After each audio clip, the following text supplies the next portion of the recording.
Les centres de formation, ces temples du football où l'on sculpte les futures stars.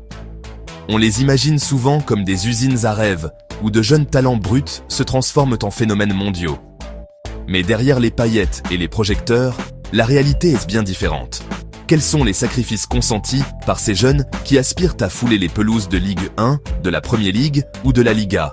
Quelles épreuves traversent-ils dans l'ombre des stades? Aujourd'hui, on va percer les mystères de ces centres de formation. Ensemble, on va découvrir ce qui se cache derrière les rideaux, ce que personne ne vous dit. Tout commence très jeune. 8, 9 ans, parfois même avant.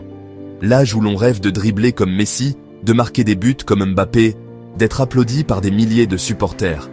C'est là que les recruteurs sillonnent les terrains de quartier, les yeux rivés sur le ballon, à la recherche de la pépite rare. Mais attention, le talent ne fait pas tout. Ce que recherchent les formateurs, ce n'est pas seulement une technique irréprochable. C'est une mentalité d'acier, une discipline de fer. Car la vie en centre de formation, c'est un rythme d'enfer. Lever aux aurores, entraînements intensifs, suivi scolaire strict, le tout loin de sa famille, de ses amis. Dans l'univers impitoyable des centres de formation, il y a une expression qui revient comme un mantra, le travail invisible. Ce sont ces heures passées loin des regards, à peaufiner sa technique, à analyser ses erreurs, à repousser ses limites physiques et mentales. Car le talent, sans le travail, n'est qu'une promesse non tenue. Regardez N'Golo Kanté, ce marathonien infatigable, ce récupérateur hors pair. Il n'était pas le plus doué de sa génération, mais sa détermination, son abnégation, ont fait de lui l'un des meilleurs milieux de terrain du monde. Dans ces centres, les journées ne se limitent pas aux entraînements collectifs. Les jeunes poussent du football, décortiquent leurs matchs, image par image, avec leur coach. Mais cette quête de l'excellence a un coût, un prix que beaucoup ne sont pas prêts à payer. La vie en centre de formation, c'est un sacrifice permanent. Un sacrifice de soi, de son enfance, de sa vie de famille.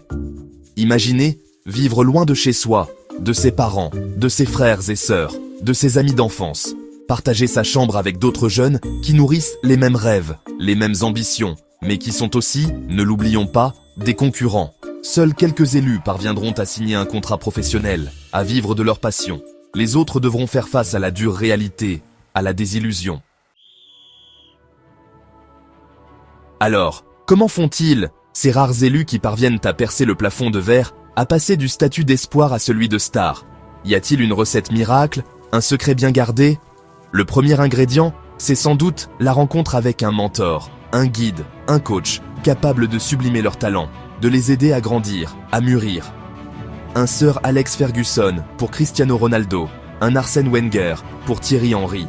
Un homme ou une femme capable de transformer un diamant brut en un joyau étincelant. Ensuite, il y a la spécialisation. Dans le football moderne, fini les joueurs polyvalents. Il faut exceller dans un domaine, devenir un spécialiste. Les centres de formation, des lieux de rêve, des fabriques à champions, mais aussi des creusets d'émotions, de sacrifices et parfois de désillusions. Ce que vous voyez sur le terrain, ce n'est que la partie émergée de l'iceberg. Derrière chaque geste technique, chaque but spectaculaire, chaque parade exceptionnelle, il y a des années de travail acharné, de doutes, de remises en question. Alors la prochaine fois que vous verrez un jeune joueur fouler la pelouse d'un stade, ayez une pensée pour tous ceux qui, dans l'ombre, ont contribué à son succès, mais aussi pour tous ceux qui, malgré leur talent et leur abnégation, n'ont pas eu la chance de réaliser leurs rêves.